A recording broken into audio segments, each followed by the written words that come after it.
This is the afternoon briefing. This is for Wednesday, the 11th of January. I'm James Spann. Alabama's weather fairly quiet today, but we'll have a windy, potentially stormy day tomorrow, and then we turn much colder Friday. And if you're in North Alabama, you might see a snowflake or two. So a lot of changes coming up. Let's talk about things. This is the upper air look across the country this afternoon. Very wavy flow. And the trough to watch, the short wave, is the one coming out of the Rockies, coming into the Plain States. That'll be the dynamic forcing mechanism for the active storms tomorrow. There's the visible satellite view, and we've got kind of a mix of sun and clouds across Alabama today. The bulk of the sunshine is over the southern half of the state. The northern third of the state is mostly cloudy, and really not much on radar. You look really carefully. Got a couple of showers around Panama City Beach, and that's about it. Temperatures are in the 60s over the northern half of the state in most spots. The cool spot is Aniana. They've got 58. But you go down to South Alabama where the sun is out, we've got mid-70s for places like Mobile and Dothan. Dothan at 76, Montgomery at 73. So there is a wind advisory in effect for the counties served by the National Weather Service in Mobile for tomorrow. And I would imagine the other offices will fall in line. I figure most of the state will be in a wind advisory tomorrow. Away from thunderstorms, the gradient winds will be pretty strong, maybe gusting to 30, 35 miles an hour during the day. And around the nation, got some winter weather advisories over Wyoming and Colorado. Otherwise, things are fairly quiet. Got a marginal risk of severe storms through tonight, north and west of Alabama, parts of Arkansas back into western Kentucky. And then tomorrow, risk of severe storms across parts of the southeastern states.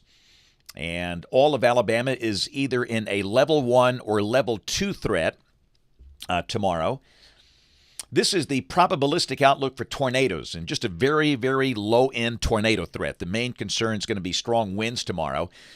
And again, there might be an isolated brief tornado, but much more about the timing and the magnitude of this event as we go through the modeling here in just a second. Then on day 3, which is Friday, no severe storms expected across the country. This is the rain for the next 7 days, and again, the big number is on the upper part of the Pacific coast. In Alabama, the amount's around 1 inch for the Tennessee Valley. Most other locations, about quarter to 1/2 inch between now and Wednesday morning of next week. So model fans, here we go, the GFS. This is the 12Z run, valid tomorrow at 4, and there's the trough coming through. That's the dynamic support for storms. Now, the surface low is pretty far north. It's between Cleveland and Pittsburgh.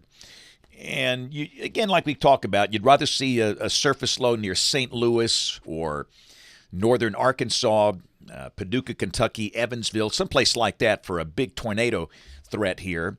And, of course, trailing the surface low, there's a cold front.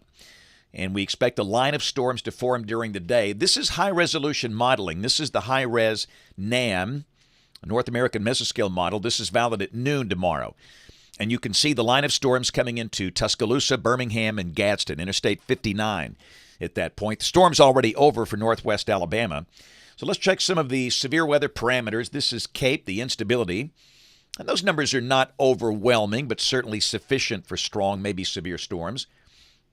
This is the storm relative helicity. And again, there could be an isolated brief tornado. The better chance of one of those, most likely east of Montgomery and south of Montgomery, east and southeast Alabama, where you see those enhanced STP values. That's the significant tornado parameter. That is a composite index. So the bottom line is we're going to have a line of storms coming through with potential for strong, gusty winds, maybe damaging winds in spots, and a couple of isolated brief tornadoes. And again, the better chance of an isolated tornado in the afternoon tomorrow over east and southeast Alabama. That's when the air should be a bit more unstable. And again, remember, away from storms, it's going to be a very windy day. These are projected wind gusts. Again, this is 10-meter wind gust, not at the surface, but still you get the idea. It's going to be a pretty windy day away from storms. Winds could gust to 30, maybe 35 miles an hour, and I wouldn't be shocked. Pretty much the entire state is under a wind advisory tomorrow. In terms of the timing for the line of storms, if you're in northwest Alabama, it's going to be a morning event, 7 to 11, and I'd say the chance of severe criteria being met are pretty low at that hour of the day up there.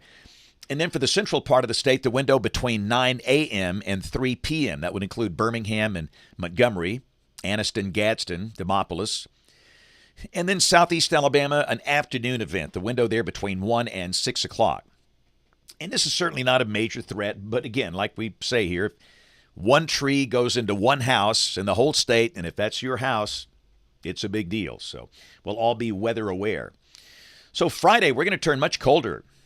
Partly sunny, temperatures holding in the 40s over North Alabama. And yeah, there could be a few snow flurries over the northern third of the state Friday morning. But no accumulation, no impact. If you want to see accumulating snow, the better chance of that across the high terrain of East Tennessee and western North Carolina, the Great Smokies, if you will, maybe the Cumberland Plateau, up into the West Virginia, the Appalachians there. But a blustery day, a dry day, but a cold day on Friday. Saturday, as the weekend begins, we'll start the day in the 20s in most spots. The high close to 50 in North Alabama, mid to upper 50s in South Alabama. The sky will be sunny, and Sunday will be a sunny day. And Sunday, we start the day below freezing. And the high Sunday will be in the 50s over North Alabama, 60s for the southern counties of the state. This is Monday of next week. The next system shows up to the west. That's probably going to push a band of showers and storms in here Monday night. Late Monday afternoon, Monday night, probably ending early Tuesday. Too early to know if there's a severe weather problem here. Once we get past the system tomorrow, we can focus on that one. And then by Tuesday afternoon, the better chance of showers shifting down into the southern quarter of the state. So let's go out a week from today.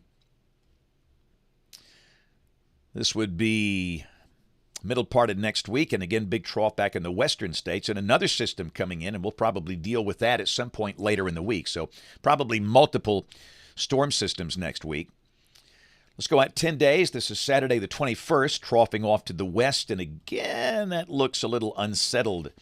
And if that verifies, we'll have rain and storms on that Saturday. But again, this is 10 days out. We all know that could change, but it just looks a little unsettled next week and fairly mild with highs mostly in the 60s. This is rain for Birmingham coming off the European ensemble. The mean between 2 and 3 inches between now and the 26th of January. Temperatures, see the roller coaster ride. Now, this is for Birmingham, but you can get the idea if you're other parts of the state. Tomorrow, flirting with 70. Friday, the high dropping to 45. That is a very healthy 25-degree drop there. Lows in the 20s Saturday and Sunday morning.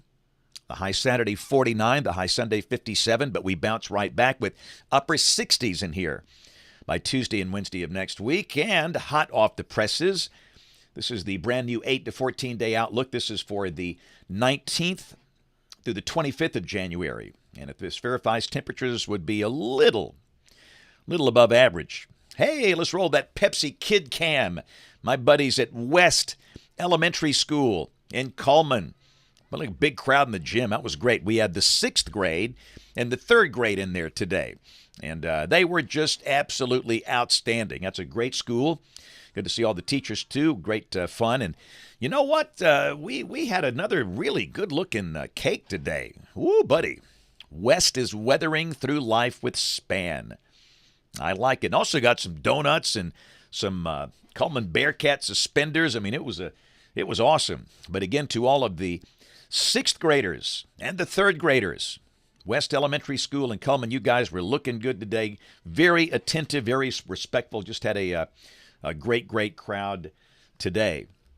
So tomorrow we'll be manning the battle stations here. Don't forget we have a book signing Saturday in Fayette at the Only Door Cafe from 10 to 1 in downtown Fayette.